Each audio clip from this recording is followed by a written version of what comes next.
runtii waxay tahay arrin ahmiyadeeda iyo runtii micnaheeda gaarka ah leh in maanta halkan aan u fadhino mashruuca magaalada gudihiisa ama mashruucii biyo qaybinta ama biyo gelinta magaalada Hargeysa gudihiisa oo ka koobnaa sida Axmed Muuse Daahir uu sharaxay magaalada la dhigay runtii dhuuma ama shabakado biyood oo ilaa 162 ama 360 kilomitir oo wax yar la ah afarkeedu waaweyn oo degmooyin kala duwan Hargeysa laga dhisay meelaha loo yaqaan kaalmaha biyaha ama kiisooyinka biyaha oo isagana 503 wax cusub iyo wax hore la dayactiray isugu jira mashruucaas oo bilowgiisa hore aan bixinay bishii 10aad 3keedii 2018 qorshihiisuna ahaa 3 sano lagu dhameystiro waxa hakad ku yimid sanadkii hore bishii December dhexdeeda shirkadii watay oo xaalado dhaqaale la soo dirsan shirkadda Jarmalka ahayd isagoo mashruuc markaa dhameystirnaa 70% sida wax sheegay mashruucuna runtii laba qaybood ka koobnaa qaybta biyaha maxaa iyo qaybta maxaa feedhowrka oo lagu dhisay warshada maxaa waxa loo yaqaan qashinka qoyan lagu maamulo dowladda hoose Hargeysa iska leedahay hakadka mashruuca ka yimid wuxuu keenay shirkadda in shaqada laga saaro oo kaalmo ka saarto iyo KfW banka horumarinta Jarmalka ee mashruucan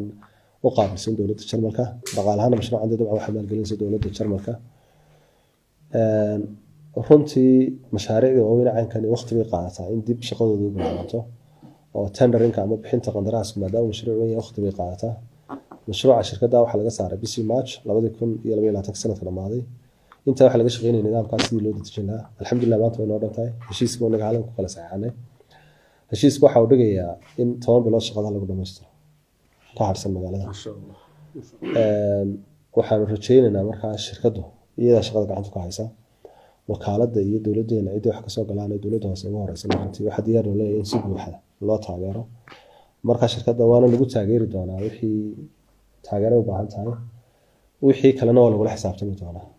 marka runtii nagu cusba shirkadda shaqada si fiican u dhameeyay haddii ka mid noqoto kuwa si wanaagsan u dhameeyayna doon nasiibkooda maanta iyada la bypasska way soo dhameysay marka haddii ay ka mid noqotona inagu waxaan ku khasbanoo inuu bedelo cid kale marka shaqada dhameystirta ay keeno muhiimaddu waxa weeyaan in wixii wada shaqeynaya u baahnayd inaka ay naga hesho oo wakaaladda biyaha ka hesho dowladda hoose Hargeysa ka hesho hay'adaha kale dawliga ay wax ka soo galaan ay ka hesho mashruucan runtii waa mashruuca ummadda Jarmalka dalweynaha Jarmalka iyo dadkiisu ay ku caawiyeen dalkeena marka inuu miro dhalo bulshadeena ka faa'iideysto runtii waa mashruuc ahmiyad weyn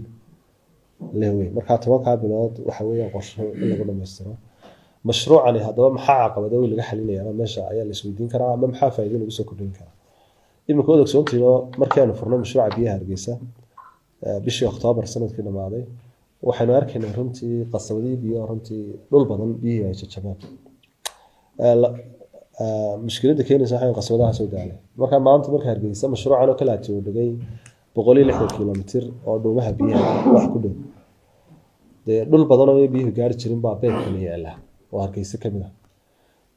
shaxda magaalada u dhigan tahayna way ka casirsan tahay mashruuca magaalada halkeeda weyn baa ku yaalay barkada yar loo yaqaan British area shacabka horaan jirtay maanta mushkiladda kale inay haysato waxa مثلا oo kale Jamal Caydid baa intan biyo gelinta suxitaad ma shaqeey garanaya waxa weyn dhulka buuraha marka biyaha la saarayo kale مثلا Siinay dalcad Siinay kale laga saaray eerid gacanta kale laga saaray yani waxa weyn biyo hoosta ka tagayaan marka waxay ahayd wakaaladda waxay u baahan tahay waqti badan in biyo halka ku furnaadaan dhul badan oo kale biyaha laga xiro si biyo barshar liimaashi ay koraan buurta loo saaro laakiin mashruucan waxa weeyaan maadaama keedadkii saareen xaafadaha degmooyinka magaalada dhulkii sare ugu sareeyay biyo dib ay ugu soo noqonayaan marka buurihii way ka soo daadagayaan biyo inta buurta la saaray dib ay dadku ugu soo noqonayaan marka waxa ka fudud in biyaha loo qaybiyo magaalada runtii mashruucan markuu noo furmo aad bay fududaynaysaa arinta biyaha badan ee magaalada laga khasaarayna way yaraanaysaa oo muhiimadda kale dhul badan oo network iyo systemka hore aanu gaarina beerka loo gaarsiisay maanta marka muhiimaddu waxay noqonaysaa in runtii qarankeena dhisanayna oo bisoo soo dhisanay in hay'adaha dawladda cidii ay ka soo galaan runtii si buuxda isaga xil saarto oo la shaqeeyo oo hawsha la fududeeyo oo shacabku fududeeyaan oo awal runtii caqabado badan Hargeysa la galay ku jirin inkastoo qorshaha magaaladu ay uga baahan tahay dib u noqosho hay'adaha dawliga ku shaqada la hadii noqoto hay'adaha ka mas'uulka ah tamarta isgaarsiinta dawladda hoose مثل ما كانوا كهذا بيها كلا قرشة لقوا الشقية رنتي مقالة قاب كان حركات دبكة كلا لا رجع يبيعوك بيها سيس مرة عيان ومقالة كل دم عنا درين سيدين وما ولا سمون على سيستم كي بيمري لو بهي قرشة رنتي لسكك هالشيء وأنا نقول وحول مثلا بياخد بيها أنا ماشي للدوام اللي ده حرق عليه كنا ماشي للدوام اللي ده ما كان قشيل يسكبوا بيها وهير دولة عينات هاي رنتي wax maanta aynu baahan in la xoojiyo haddana waxaan rajeynaynaa cid walba inay mashruuca fududeyn doonto hawshiisa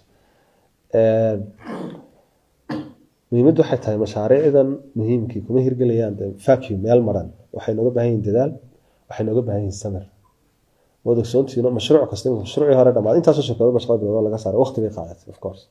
shaqo sax ah haddii la qaaday waqtigeedana la siiyaa dadaalkeedana la siiyaa annaka wakaaladana arrintaasi way naga go-an tahay mashruuca harana ilaahay way nagu guuleeyey runtii waanan ugu mahadnaqaynaa dowladda somaliland madaxweynaha qaranka ugu horeeyo in la hirgeliyey environmentkii ama bii'adii shaqadan lagu qaban lahaa oo matalan wakaaladuna hesho taageeradii ay uga baahnayd xukuumadda si ay shaqadan gaarka iyadu qaabilsan tahay dee ay u hirgasho amba howlahan ay coordinate garanayso waxna iyadu fulinayso waxna ay hay-adahan ka shaqeynaya ay fulinayaan ay u hirgasho wakaaladdu hay-adahaan maxaana wixii ay u baahnayd xagga dowladda inay ka hesho madaxweynaha runtii aragtidiisaasi waa sax ta kale saxdiina waxa weeyaan inaan lagu mashquulin inuu ceelkii biyaha ee laga shaqeeyo sourcekii ilaalintii isha biyahana dhulkii biyuhu kasoo baxayana in la ilaaliyo oo deegaankii la ilaaliyo oo dooxyadii la xidho hawshaasna runtii ay iminka hawl bilaabatay oo runtii meel fiican maraysa ay tahay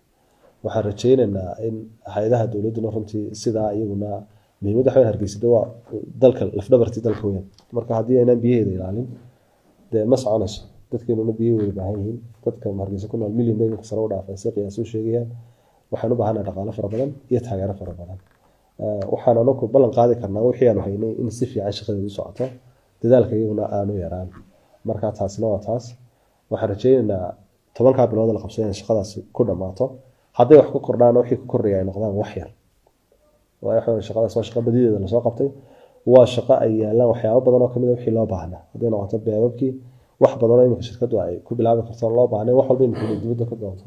oo shirkadii hore shaqada meel fiican baranaysa runtii ay ka baxday marka waxaan u mahadnaqayaa mar labaad wasiirka wasaaradda diinta iyo waqaafta Sheekh Albani wasiirka wasaaradda qorsheynta qaranka oo intii uu yimid runtii dardar badan ay shaqada ku jirto oo ah runtii wasaaradda qorsheynta halka ay ka bilaabaan mashaariicda horumarinta ee dalku halka ka soo bilaabaan cidda xiriirka la qaabilsan hay'adaha dibadduna ay tahay wasaaradda qorsheynta xiriirka la wadaysa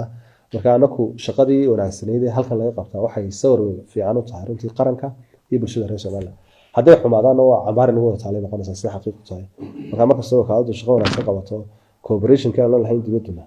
way fiicnaanaysaa marka waxaan kala tan anigu mas'uulaan aan runtii ku qaraabi karaa maadaama joogaan maanta Axmed Muuse iyo dad badan oo aqoon leh Maxamed Saciid dadkii iyo Muune halkaas fadhiyaan dad badan oo la mid ah ay joogaan dalka ay u baahan yihiin shaqadooda runtii in lagu garab istaago loona sii daayo gacanta